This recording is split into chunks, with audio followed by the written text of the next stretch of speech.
Welcome back! It's now been exactly a year since the last Sonichu review. I knew I was falling behind when Homestar Runner updated before I did. So, how did that last episode end? A cliffhanger. Wow, I am an asshole.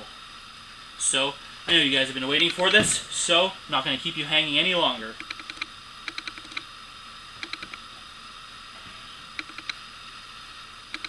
Without further ado,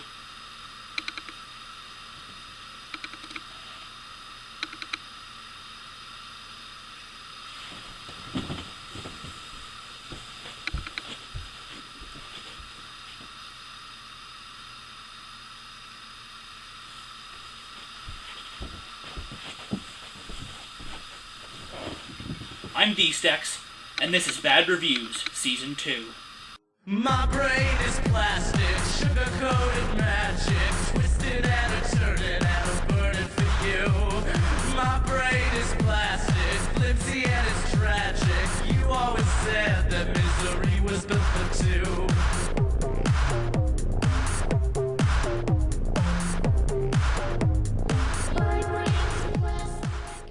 Our comic continues with Subepisode 5, Christian Chandler in Mick Attack, Part 2. As you may recall from the previous sub-episode, Darkbind, Sonichu, and I kicked those MCDville mana-jerks behinds. Darkbind left after the battle to continue his quest for Princess Zelina Rosachu's reawakening. After my victory speech, the mana-jerk of the Malwart region barged in to challenge me, which brings us up to date.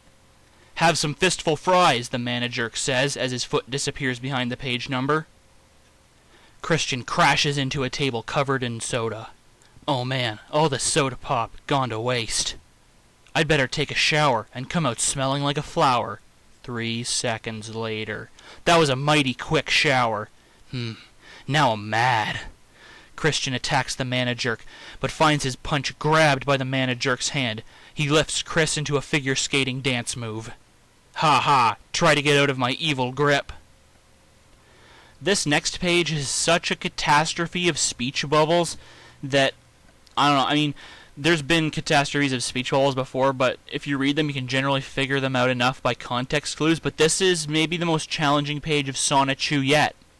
On one of my previous videos, somebody actually commented saying, why do you read the speech bubbles from right to left? And it's because that's how it's written here. Like, Chris has no idea what he's doing.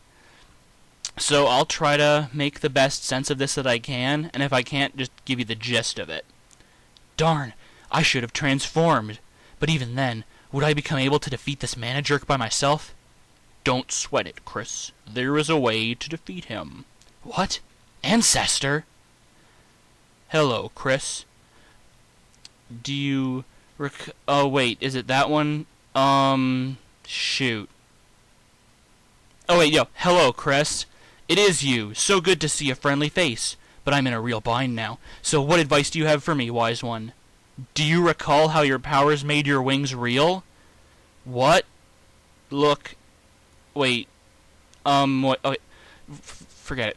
What you need now is a woman's touch. What? Quick. Wait, is that a label? Oh my gosh, what is that? I mean, yes. My heart torch, but it's made from pixel blocks. Is that a reply to something? Wait, what the... Oh, okay.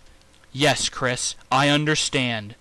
But I know that combined with your powers, you can use it to summon your dream sibling. She will be able to help you, much better than your mother even. Sigmund Freud has a lot to teach us. Farewell, Chris. Summon my dream sibling? Of course, my twin sister, Crystal, Chris says, remembering his repressed gender dysphoria, homebrew Yu-Gi-Oh card of his hypothetical twin sister. I get the heart torch. There it is, with the rest of my stuff on that table. I may be unable to transform, but I can still attack. Chris, still aloft in the Iron Lotus, uses Wild Sonichu's growth attack to escape the mana-jerk's clutch. Christian escapes the grasp of the mana-jerk and lands, shattering his spine completely and slapping a chair. He also distorts the space around him, or makes blank sheet music appear ahead of him? I'm not sure. I think that's supposed to be the wall, and he just completely screwed it up harder than I thought it was possible to actually screw something up. He sees that his heart torch is still on the table, which for no explicable reason is a considerable distance from the chair, which he sprints over to through a white void. He grabs the heart torch and says, "Heart torch, glow!" It begins to glow. Christian undergoes the process of mitosis to spawn Crystal. He gasps and smiles awkwardly and apologetically, as if he'd just seen her naked, or perhaps farted really loudly. "Well, fancy seeing you in the flesh, Christopher, my brother." This would normally be the point in the review where I cut to a clip of Pink Floyd's In the Flesh, but for Season 2, I'm going to be doing things mostly copyrighted content free, because I'd like to run ads over these videos because I'm unemployed. So, instead of cutting to a clip of The Wall, I'm instead going to listen to In the Flesh on YouTube and sing along, to replicate the experience of watching the copyrighted content that I can't show you because of YouTube's Content ID system. Bow, bow, bow, bow, bow, bow. Bow, bow, bow, bow, bow, bow, bow,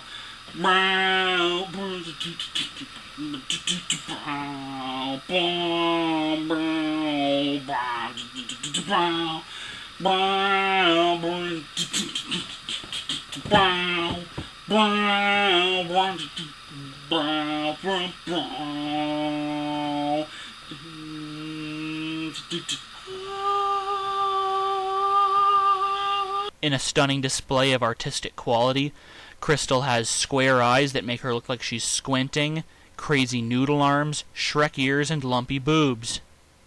And I'm elated to have you here too, Crystal, my sister.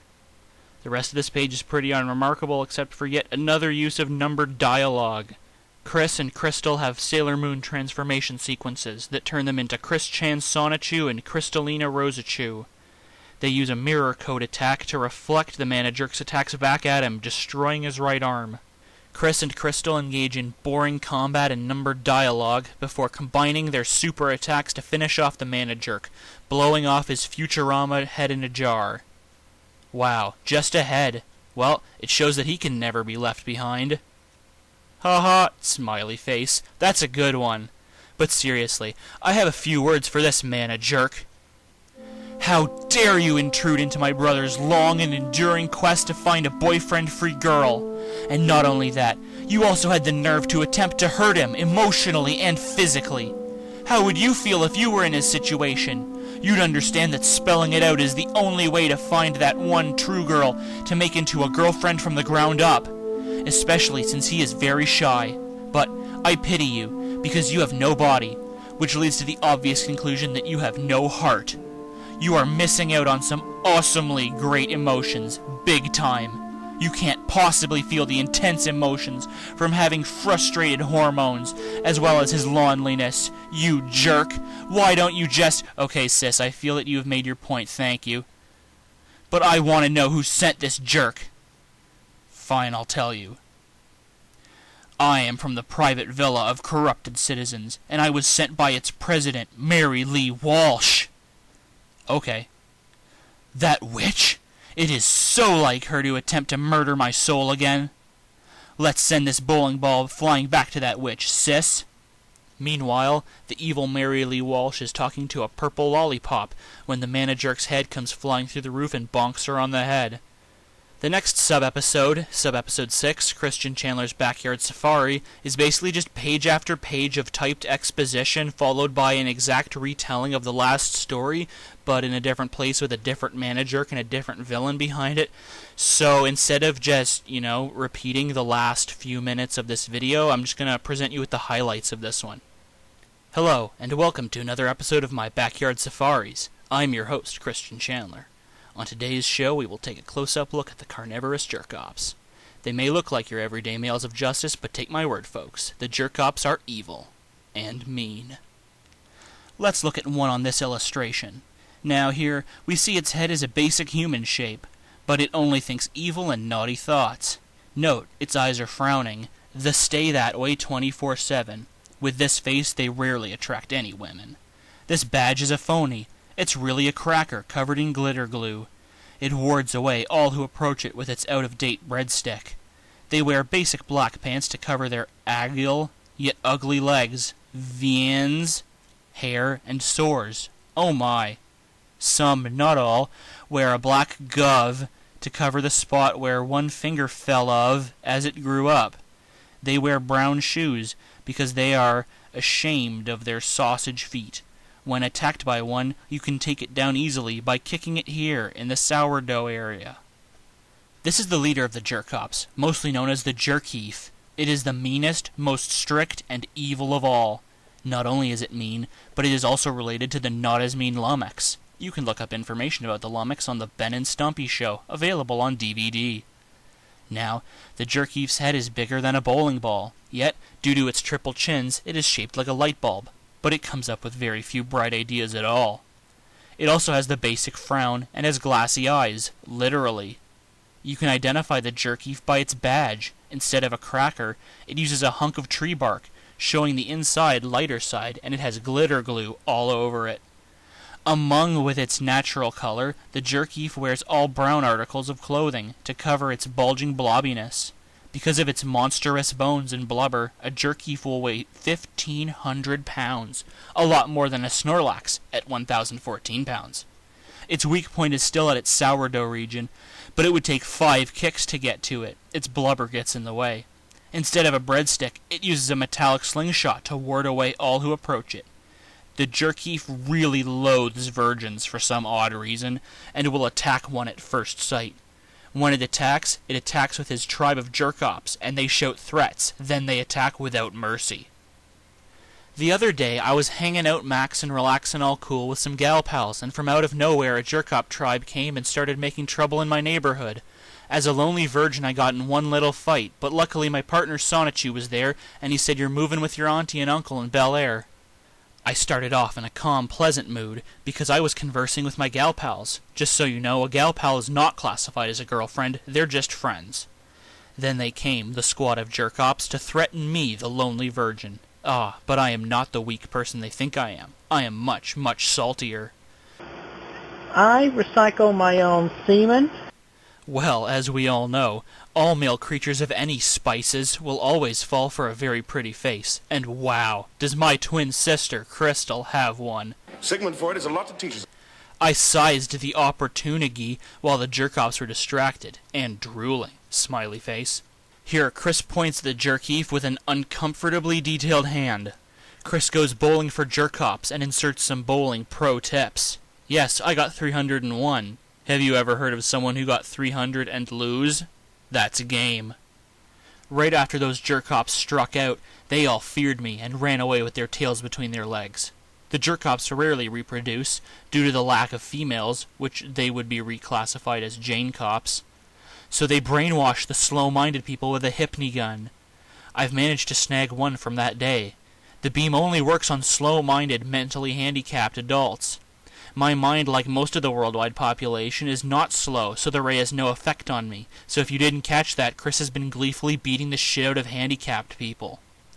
Although, when functional, the beam makes the victim able to stand up straight, develop a terribly aggressive attitude, and transforms her into an official jerk-op within seconds. That's all the time we have for now. Tune in again next time when we're going to beat up some more retarded people. Good night, folks. Randomly, on the last page of the sub-episode, it turns out that this show has been watched by the villain from XL Saga. He seeks love and companionship from a girlfriend. I will not allow it. For love is the one thing that makes this world so dizzy, and the less love there is, the better. I know this, because my mother loved my father so much that she killed him, then herself. I will not allow that idiot, Christian Chandler, to ever succeed in his love quest. I feel the need to discuss the fact that Sonichu issue 4 is a turning point. Not just in the Sonichu comic, but in Christian Weston Chandler's life. It's a turning point in Sonichu because Sonichu issue 4 marks the point at which Sonichu is no longer about Sonichu. Going forward, the Electric Hedgehog Pokemon will mostly be relegated to a secondary role, while Chris takes front center stage as the protagonist. it's a turning point in Chris's life because this was one of the things that really tipped people off to the degree at which he could be trolled. Chris dramatizing his own life in the sub-episodes shows how he views his own life. A melodramatic, epic quest where he's trying to get a girlfriend. That he takes everything incredibly seriously. And I feel the need to also mention that it's a known fact that Christian has difficulty distinguishing fiction from reality. And more than just tipping off trolls, it's a turning point because having the story become primarily about Chris dealing with things from his real life would later set the stage in Sonichu for the storylines where he's fighting internet trolls, people who still hang around the Chris community, who still post in the forums. Some of them were featured in the comics, as you'll see as we go on. And we are getting close to basically the halfway point in Sonichu. The last issue is issue 10, but if you'll remember, the first issue was issue 0. So issue 4 is the 5th issue of 11. So we are nearly at the halfway point, and it's appropriate that now would be the turning point. This is where things can never be the same beyond this. To paraphrase Macbeth, we are in blood so far stepped in that, should we wade no further, returning would be as tedious as go o'er. Also, Chris shits his pants. You know, sometimes we have our accidents. We poop ourselves. Yeah, then we end up with dirty pants. Hey, I know I've had my accidents. They're mostly stress-induced. Sub-episode 7, Christian Chandler in Off Target, begins with a flashback to one of the classic Sonichu strips, where Christian Sonichu faces Mary Lee Walsh. We skip ahead to the present, July 20th, 2005, in the office of Mary Lee Walsh at the private villa of corrupted citizens. Count Graduan and I have gone over your records, Mary Lee Walsh says to an off-screen person, and we have found that you are the best of the worst. You're even better than that jerk-heaf. So we're going to give you a very special assignment. Our nemesis, Christian Chandler, has been located at the new Gettar region. We want you to intercept and capture him, and bring him to us. I will send a hypno-wave to the mana-jerks of the region to help you in the capturing. But if you fail, you shall spend the rest of eternity in a pool of hot lava. Do you understand? I will not fail you, Mistress Mary Lee Walsh, said the Stig. After being thrown out of regions because having a girlfriend was illegal, I lost all possible great watering holes. But that the new Gettar region is open, I feel that I am right on target in finding a boyfriend-free girl. And just like the others, this is the exact same story. Chris gets confronted by the managers of the store he's loitering at. They try and kick him out. He uses an electric hedgehog power untransformed. Then he transforms, and they have a big fight. And yeah, it's the same exact story as the last 2 times. The only interesting thing that happens is this bit where Chris tries to use a double-ended dildo as a straw. I am Baggett, Jerkop Daitenzen, for searching and wanting a girlfriend for about 2 years, and by the order of Mary Lee Walsh, I'm taking you down, Christian Chandler. Down to where? All that is down is only the floor, says Christian like a fucking 3rd grader. And then they fight, and it's boring, and just like all the others, until all of a sudden a Transformer shows up. Holy Vector Sigma! I have you in my hand now. Taste the arsenal of my ChangeBot, made from parts imported from Cybertron. Crackter, take him down. Rob Forders, crackheads in disguise. Crackhead beats the shit out of Chris, and the sub-episode ends on a cliffhanger. Looks like we'll have to torture you until your trap is shut. Crackter, drop him! Crackhead drops Chris from, I don't know, it's gotta be like 12 feet up. That's probably lethal. Ah! To be continued. I mentioned this earlier, but I kind of feel the need to elaborate that these comics are based on things that actually did happen to Christian. Like, he actually was banned from the Charlottesville Mall for having a Bristol board sign advertising his sexual availability. And he really was banned from Walmart for having a Bristol board sign advertising his sexual availability. And he really was banned from Target for having a Bristol board sign advertising his sexual availability. The main difference between these stories and real life being that in the stories, Chris changes the ending so that he's the one who comes out on top. and also the Sonichu powers stuff. Christian does not actually have Sonichu powers in real life. This would be me in my super mode.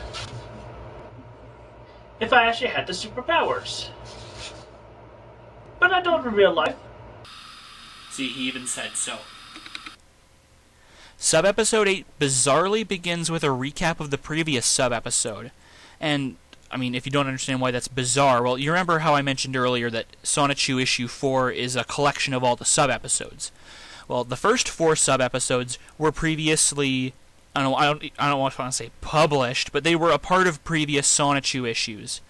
Like, sub-episode 1 was with Sonichu issue 0, sub-episode 2 was with Sonichu issue 1, and so on. But at some point, Chris's mom said, you gotta stop doing these sub-episodes, you gotta stop making these comics about your life. And so, the purpose of Sonichu issue 4 was to get this out of his system. But the thing is, when that happened, the last 4 sub-episodes, 5, 6, 7, and 8, had not yet been released. They hadn't been included with an issue. So, there's no purpose for a recap here, because sub-episode 8 has only ever been released in an issue immediately following sub-episode 7. So, you don't need a recap because you just got done reading sub-episode 7. It would be like if an episode of House of Cards started with an extremely lengthy recap of the previous episode. That would make no sense. Christian is kidnapped by the forces of Mary Lee Walsh, who take him to PVCC to be interrogated by her personally. His sister Crystal follows in her Crystalina Rosichu form, and she arrives just in time to crash through the flag of Scandamedapia and then saves Chris from being purpled. It's good that my sister has come to my rescue, but I'm still without a girlfriend. Sigmund Freud has a lot to teach us. It's hard to concentrate with low energy. There is a way out. Ancestor, please share with me your wisdom. Realize the number of new friends you've made along your love quest, in person or over myspace.com, and believe that by stopping your foe will help them in some way too. Sounds good to me. Thank you. Ugh. In that case, call upon the ancient powers from your royal ancestors to give you a morality boost. Also, believe in your sister to aid you. May the ancient powers protect you. Crystal transfers some of her powers to Chris by, hugging him? And then, I'm not sure what this is supposed to be, but it just looks like somebody threw up after eating 17 bags of Skittles. And then Chris says, this is so pretty cure. Soldier of love and honesty, Chris Chan. Soldier of soul and heart, Crystalina. We are Curse Chan Pure. No way, Mary Lee Walsh says. Their power is recovered tenfold. I have a bad hand. Mary Lee Walsh, says Chris. I will never forgive you for shattering my heart and soul. We are going to see to it that you never shatter any more hearts or souls ever again. I'm ready, bro, says Crystal. Blue thunder. Orange thunder. Our unique, wonderful souls shall crush your evil hearts and dark souls. Curse Chan Pure Pulse Jolt Lance. Now see, I'm not just making fun of spelling here. See, the thing is, Curse Chan Pure is probably not a typo. You see, when you take the letters of Chris and Crystal and you superimpose them, you see that I and Y are different letters. So he removed that. So you're just left with the common letters. You know, just disregard that there's no H in Crystal, because this is Chris, and he just, fucked that up. Sunny, happy days, sweeping the clouds away. Can you tell me how to get to PVCC? And all the enrolled students were released from Mary Lee Walsh's dark spell. Instead of the dark, grim, criminal, and corrupted courses, the greater, better math, English, biology, computer, business, and more courses have returned. Christian and Crystal returned to get Tar for his car and drove home. As for Mary Lee Walsh and Count Graduan... Also, the name of the lollipop is Count Graduan. I don't think I've mentioned that before. The comic ends with Mary Lee Walsh and Count Graduan deciding that they're going to take over a high school, a plot thread which will never be mentioned again. So, in conclusion, Sonichu sucks. I'm DStecks, and this has been a bad review.